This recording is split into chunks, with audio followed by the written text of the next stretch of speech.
Welcome to the Great Detectives of Old Time Radio. From Boise, Idaho, this is your host, Adam Graham. If you have a comment, email it to me. Box13 at greatdetectives.net. Follow us over on Twitter at Radio Detectives and become one of our friends on Facebook, facebook.com/Radio Detectives. Today's program is brought to you by the financial support of our listeners. Thank you all for your support of the program. You can support us either on a one-time basis at support.greatdetectives.net, or you can also become one of our Patreon supporters and support the show with a small monthly donation from between $2 and $30 at patreon.greatdetectives.net. But now it's time for today's episode of Nightbeat. The original air date, November the 10th of 1950, and this one is The Slasher.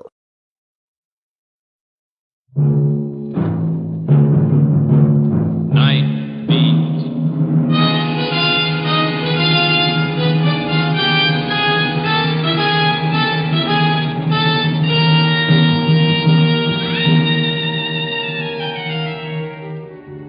Hi, this is Randy Stone. I cover the night beat for the Chicago Star. Stories start in many different ways. This one began with a flash of a knife and a woman's scream, and ended up with a new kind of love and a woman's tears. Night Beat, starring Frank Lovejoy as Randy Stone.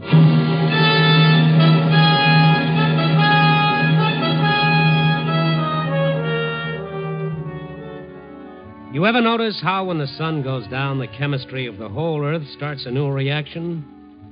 The flowers close with the shop doors, sunshine leaves town with the buses, and the birds settle down like the dust covers on the department store counters. At night, perfume replaces the flowers, neon takes up the task of the sun, and the birds that take flight are the hearts of people looking for love and the good tomorrow. Someone said the night is a mantle that covers the weary and a cave of excitement for the adventuresome. He forgot to add that the night is also a mask for the evil. I was out making my rounds, covering my beat for a story. I talked with a boot-black here, a hat-check girl there, a head waiter or two, assorted cabbies, and came up with nothing but a few shreds of scandal that were better left unreported. When I turned onto Harding Street, there was a story for me, ready-made. But it was a story I was sorry I had to report. A woman was lying on the sidewalk with a frightened look in her eyes. The shoulder of her dress was ripped open, and there was a red stain growing on her side. I walked up to the edge of the crowd that seemed to pour out of nowhere, and I pushed my way through. I'm from the press, Charlie. Oh, hello, Randy. Didn't even look at your face. Please stop the bleeding. What happened, Charlie? Said she was waiting for a taxi. There were 3 or 4 people with her. Before she knew... Knife. He just slashed at me. Try to lie quietly, will you, lady? It'll be better. Now you know. The 14th case like this in 3 weeks. Yeah, I know all about him. They call him the Slasher.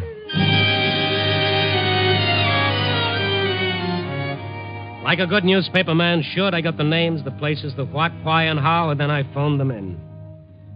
Whoever did it moved into the darkness so fast nobody could get a good look at him.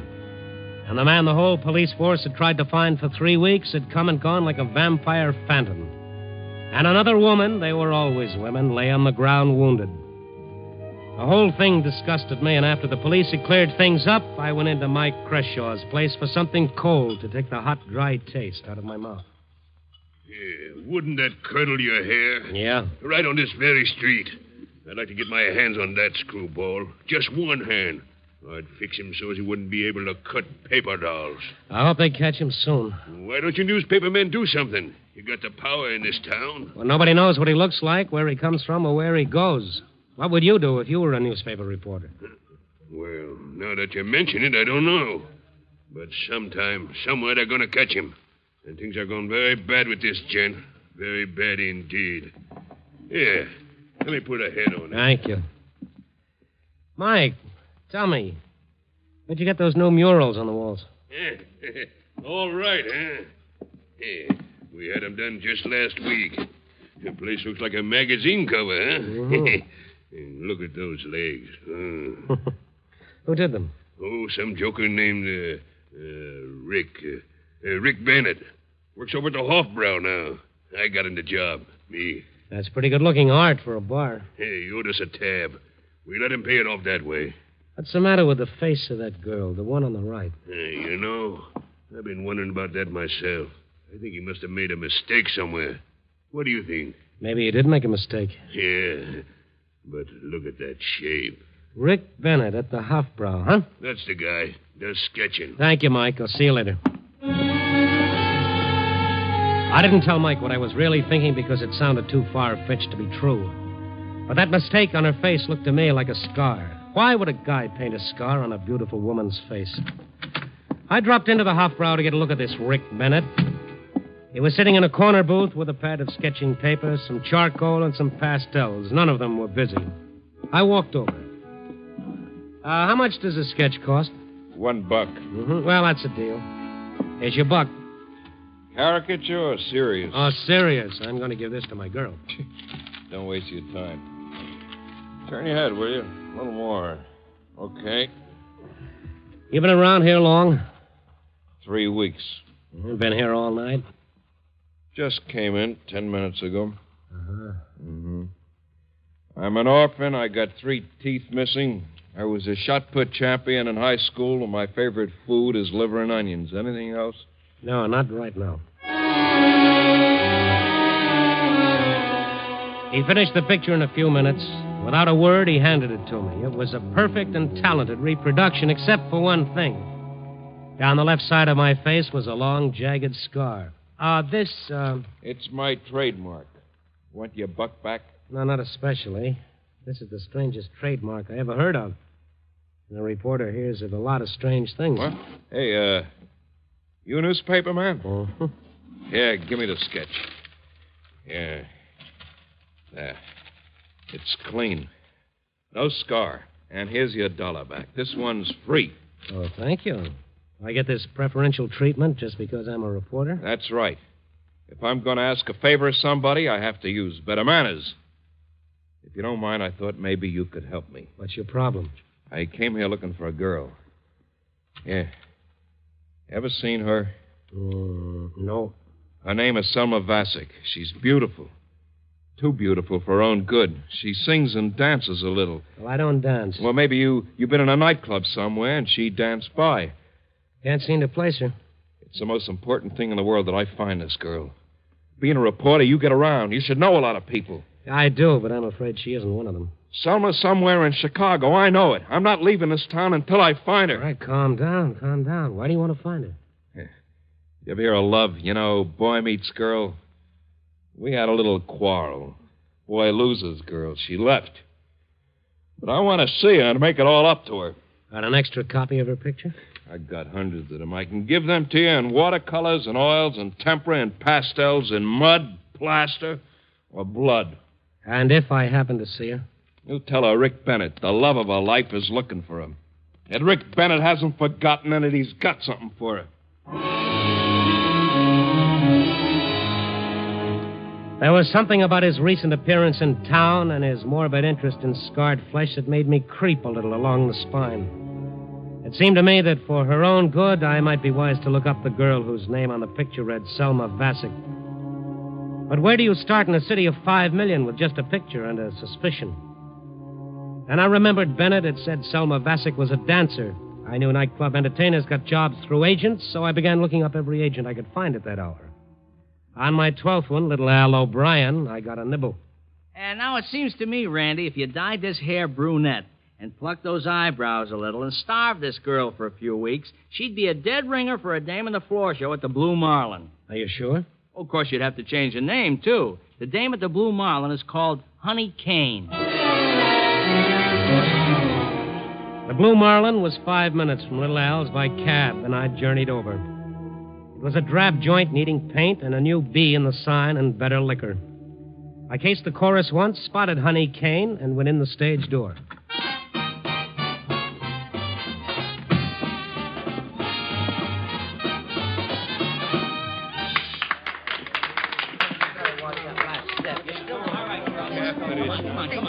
I caught her just coming off the floor. All right, one side, Buster. Selma. My name is Honey Kane. Didn't it used to be Selma Bassick? Go on, stop bothering me before I call some of the boys. All right, maybe I made a mistake, honey, but if you are Selma Bassick, I have a message from Rick Bennett. What connection do you have with Rick Bennett? Well, not much. All right, come on, here, in the prop room. I want to talk. All right. So I'm Selma Bassick. Now, who are you and what's with Rick Bennett? I'm with the Chicago Star. My name is Randy Stone. I met Rick tonight. He said he was looking for you. I was lucky enough to find you. I hope he's never that lucky. Mister, that guy is crazy. He's been following me from one city to another for 3 years. Never catching me, but always following. You know him? Yeah, we grew up in the same neighborhood. He fell in love with me when he was 5 years old. I was 4. Yeah, laugh. I don't blame you. Well, I fell in love when I was 3. I did all my dating with Rick until I was 17. Then I went for another guy. Alfred Dimitri, his name was. One day, Dimitri ran his car into a tree. I was in it, and my head went right through the windshield. That was the last I saw of Dimitri. But Rick stuck by me. I was months recovering. I never did fully. You'll be all right, Selma. Honest, you will. You'll be okay. I won't. Look at me. I look like an old witch, one side of my face slashed open with an ugly scar. It doesn't make any difference. People love you for what you are. Love me? People won't even look at me. Oh, Ricky, what am I going to do? What am I going to do? I might as well kill myself. Shh, don't say that, Selma. I meant it when I said it won't make any difference to me. I'll take care of you for the rest of your life. I'll always take care of you. I love you like nobody else could. Oh, Rick. Rick, please be nice to me. Please. Oh, don't worry any more about that scar, Selma. If it's the last thing I do in this world, I'll fix it. I promise you. Word, because as far as I can see, the scar's completely removed from your face. Oh, there isn't a trace of it left. Look at me. I'm supposed to be a beautiful girl. You are? Don't make fun of me. You know how I lost the scar? Ricky worked like he never worked in his life. For 16 months, he sweated over his first important oil painting to enter into a competition. He was poor and hungry and couldn't even buy enough oils. And he won the competition, $5,000. And that was the money that fixed your face? It took every cent. It was quite a sacrifice. Rick never had another success. He just went on struggling, and I couldn't stand it anymore. Couldn't stand watching him suffer or never having anything for yourself? Why lie? It was mostly not having anything myself. Guys were beginning to look at me in that sweet way all over town, and all of a sudden I knew how to get money. Get up on the stage, behind the lights, become a rich, famous star. So I threw Rick over and left town. He's been chasing me ever since. You wouldn't consider going back to him? Go back to him, me? What have I got to bring him now? I'm not the same girl he was in love with. I haven't got the scar on my face anymore. I've got it inside. I'm another person. And the names for it aren't very nice. When he sees what I've turned out to be, I think he might want to kill me. You really think that, Selma? Yeah, that's what I think. Selma, would you rather I didn't tell Rick where you are? I'll pray for you every night if you don't tell him. All right, it's your life.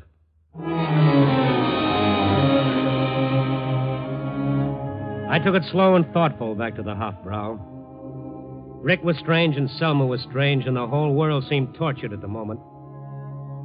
I guess I should never have poked into their lives, but I couldn't escape the feeling that there was something about Rick Bennett that bore looking into.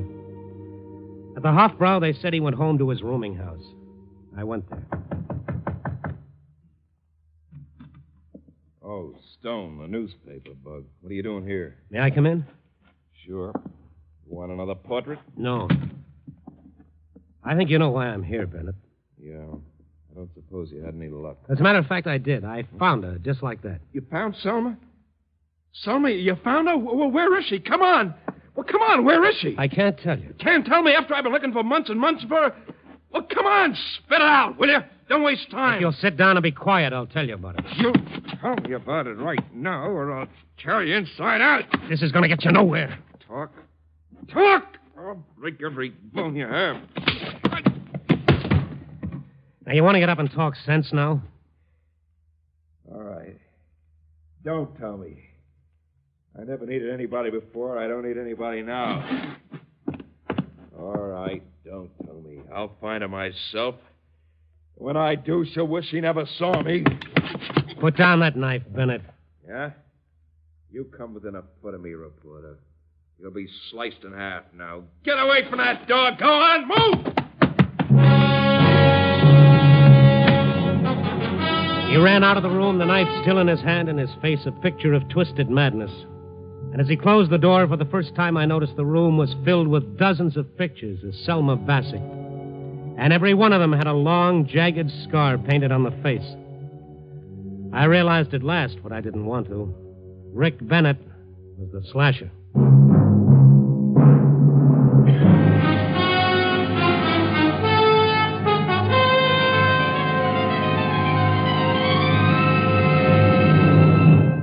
NBC is bringing you Night Beat, starring Frank Lovejoy as Randy Stone.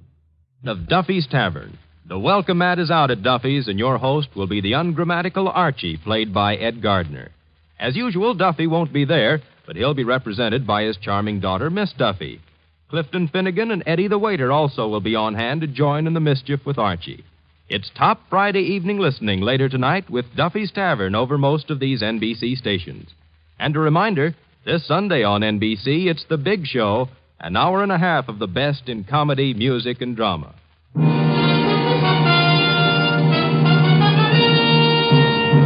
And now back to Night Beat and Randy Stone. As I stood in Rick Bennett's miserable room looking at the scarred picture of Selma Bassett everywhere, my first fear that he was going to run right out and find her disappeared after a little thought. Rick Bennett had no way of knowing where I'd interviewed her.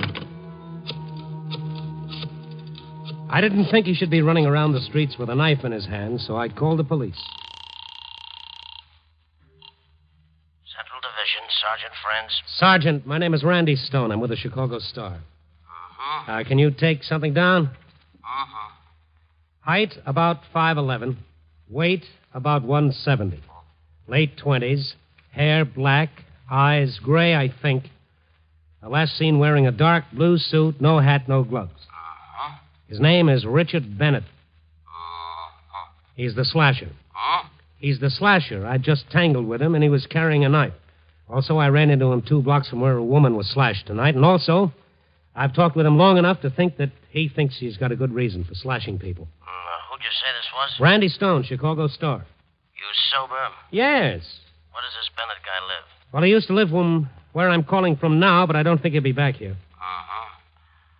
Okay, Stone, thanks for the tip-off. We'll get an all points out on him right away. Shouldn't be hard to pick him up. After that, I jumped into my car and headed for the Blue Marlin to have another interview with Honey Kane, alias Selma Bassett. The neons were out when I got there, but a grizzly old man with a red face was mopping the floor. Everybody's gone home, mister. Open again 5 tomorrow afternoon. Come back then. Really be twirling then. Look, Pop, I'm trying to get a hold of one of the girls in the show. Who isn't? And who you calling Pop? All right. If I could land something better than mopping floors, I'd want to get a hold of one of them myself. Oh, please. Look, her name is Honey Kane. Do you know her? Sure. I do it up in my tails and haul out my Cadillac and take her out champagne drinking every night. Go on, beat it. I got my mopping to do. Where can I find out where she lives? I've got to get in touch with her. Try Julius. He knows those things. Julius? His stage manager. Real short, yellow-livered guy. He don't let me stand in the wings and watch the last show. Wouldn't hurt him nothing doing that. Yeah. Where can I find him? In a hobnob across the street. Being a big shot.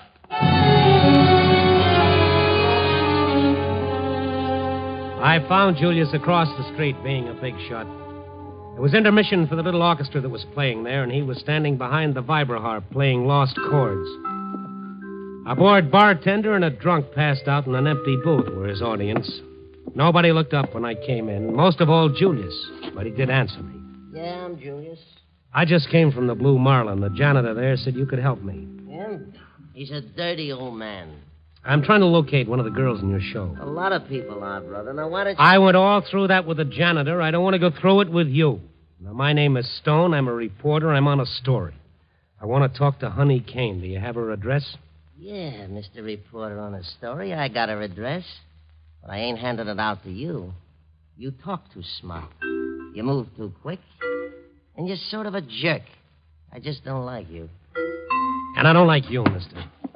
Well, I want that address, and I'm going to get it. How I get it's up to you. Wait a minute. Tell me where Honey Kane lives and make it fast. All right. Let go of me. Got a book. Keep it on me all the time. I always know what you guys who go prancing around for dames want to know. Come on, get it out. I don't need to. I remember hers. Yeah? 1312 Commodore, apartment 16C. Honey never gave me no tumble. You guys must be doing some good, huh? Yeah, she'll get around to me before long. What guys? You're the second one been around here asking for Honey tonight. Who else was asking? A wise guy just like you. Came in 15 minutes ago. He talked smart, too, and was sort of a jerk. But he wasn't with no newspaper. His name was Bennett. Rick Bennett. Where's the phone? When Rick Bennett had run from his room with a knife in his hand, I didn't think he had any way of locating Selma Vasic, but I'd underestimated his ability to trace my steps. Maybe it was because he'd been looking for her such a long time he knew the ins and outs. Anyhow, he was on the right track and she was in danger. I phoned back to Central Division and told him the whole setup, and then I went over to the address Julius gave me. Her room was in the back on the 3rd floor. 2 uniformed policemen were already there inspecting the ripped bedspread and the slashed furniture. Selma was nowhere in sight. Oh, I'm Sergeant Knight. You're the guy who phoned in about this? Yeah, that's right. If he's on foot, he ought to be somewhere around the neighborhood. Now, what do you figure? Came up here, took her with him, maybe. I don't know. You can never tell what this kind will do until they do it. We need a description on her. Can you fill it in? Well, about 5'4", dyed blonde hair, 100 pounds, 25, maybe. Anything else? Yeah, she might be wearing a slash like all her pictures. Where can I get those? Rick Bennett's rooming house. Here's the address. Charlie. Yeah, Tom. You better hop to this address and pick up some pictures of the girl. And get out a pickup on her as soon as you have a good description. Right. See you. Okay, Stone. Thanks. We'll give you a buzz when we pick him up. Or her up, or something. You'll want the story. Yes, I'll want the story, Sergeant. I suppose I wanted the story. I don't know how I felt. Maybe I was seeing things like Slasher Found, art student revenges himself on prodigal sweetheart. It wasn't a story for the papers. It was a case history for a psychologist, something that had come under chromatic shock and the byproduct of sadism. It was 4:30 in the morning, and I didn't like the story or the night or the people, so I went home to my own apartment to get away from everything. Hello, Mr. Stone. I didn't know where else to go. I didn't get away from anything. It was Selma Vasic, without makeup, without coat, and without hope. She looked pretty well shaken. How did you get in here? I called the paper and told them I had a story for you. They gave me your address. Then I woke the manager and told him I was your sister. Sister, huh? That's a good one. Yeah, I know I don't look like anybody's sister. But I had to come somewhere. Why did you tell Rick where I was? I didn't tell him. I don't know how he found out. I was just coming up the stairs to my place when I saw him on the landing. I turned around and came here. Let me stay here for a while, then I'll go away. He's out looking for him. And I'm scared of him. I'm scared to death. Well, you ought to be scared. Right down to your double-dealing roots, you ought to be scared. The boy loved you once with everything he had and every way he could. Look what you made him. Look what you did to him. I know it. Yeah, all because of you.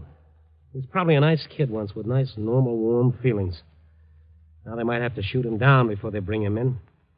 If they get him without that, he'll have to be trotted off to the state institution to see if they can pin him back together again. What did you come here for?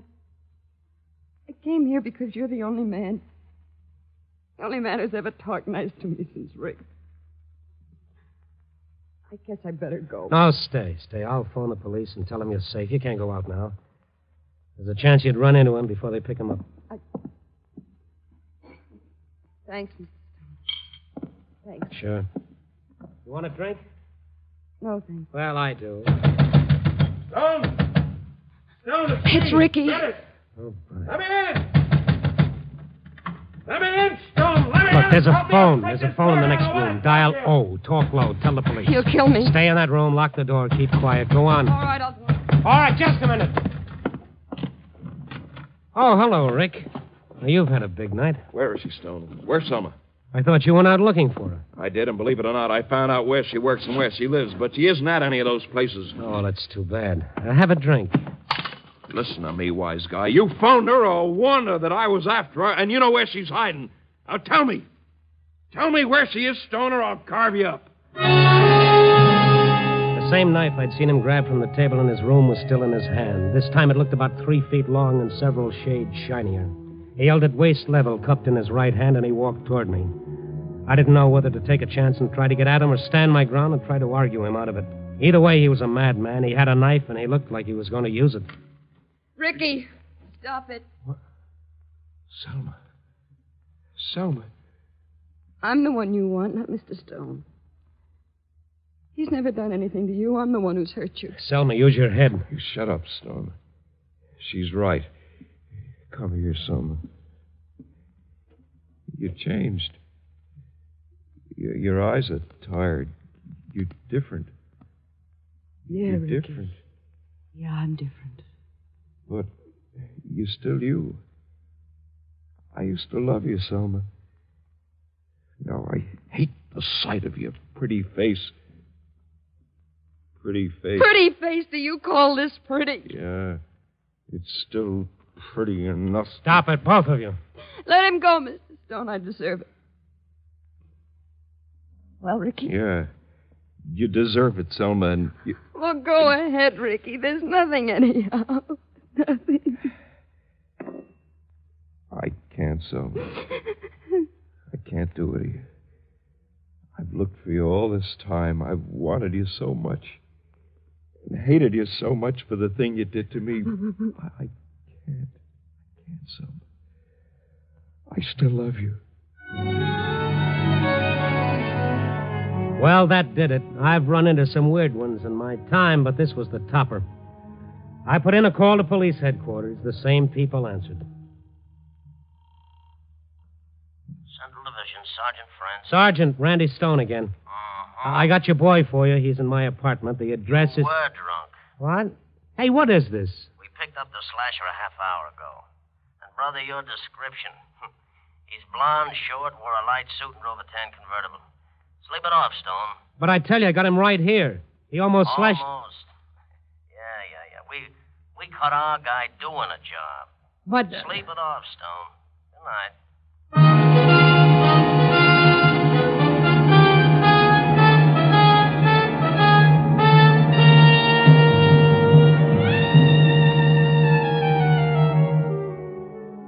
Yeah, that's how mistakes almost happen. But that isn't all. A psychiatrist examined Rick Bennett. He prescribed love, affection, honesty, and rest. He said it might take a long time. And Selma Bassick said she didn't have anything to do for the next 50 or 60 years. So the last I saw of the two of them, they were looking around for a preacher. Me, I looked around for a moral. I hate to say it, but I can't think of anything else. A definition of love. Love is so close to hate, and hate is so close to love, that if you find yourself hating someone you love, you're liable to love someone you hate. That makes sense? Love never does, people. Copy, boy.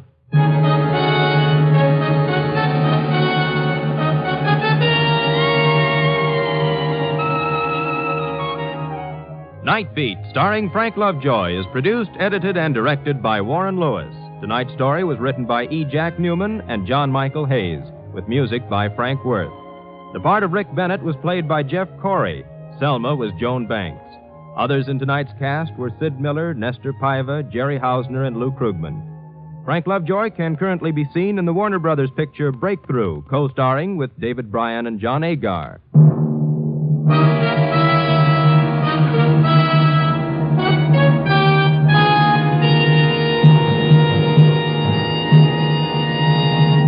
Night Beat came to you from Hollywood. Ladies and gentlemen, this is Frank Lovejoy. Tonight ends our present cycle of Night Beat. In the very near future, we're hoping to be back on the air with a new series. Would you watch your local paper for the time and date? And meanwhile, if you've enjoyed our stories as much as we've enjoyed bringing them to you, perhaps we'll hear from you. Until then, good night.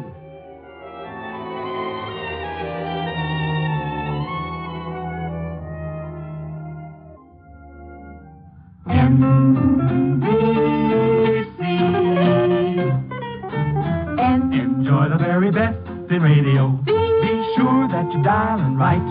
Seems like the very best in radio. Morning, noon, and night is from this station. Morning, noon, and night, NBC. Join Steve Mitchell on another dangerous assignment tonight on NBC.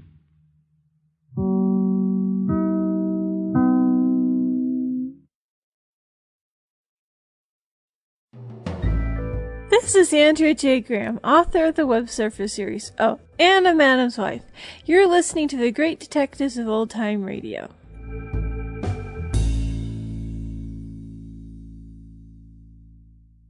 Welcome back. So much to say about this episode.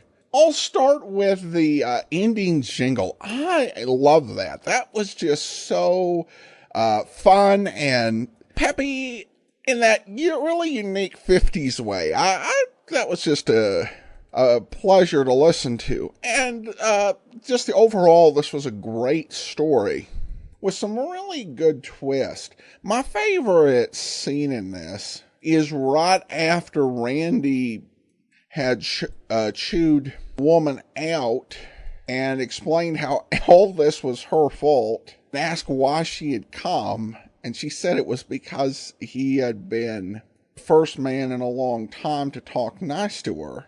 And it was just a stunning moment. And it brings home just a tendency that we can have sometimes to beat up the wrong people.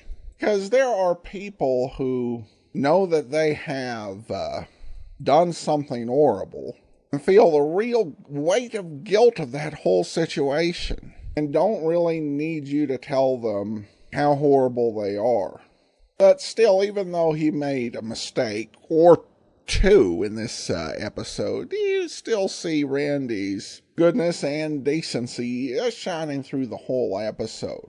Of course, the ending is one that has some problems for modern listeners, but this was back in 1950, and at least they consulted a psychiatrist. I also have to say that the way that this happened, last week they announced they were moving to a new night, and then this week they say, okay, well, we're done. We're moving to a new night for one episode and then canceling everything. And it makes me wonder how much they knew, because when you get into this period of the golden age of radio, there was a lot of instability, as networks really made decisions on the fly. It's nothing like today where so much is known for months in advance and planned very carefully out.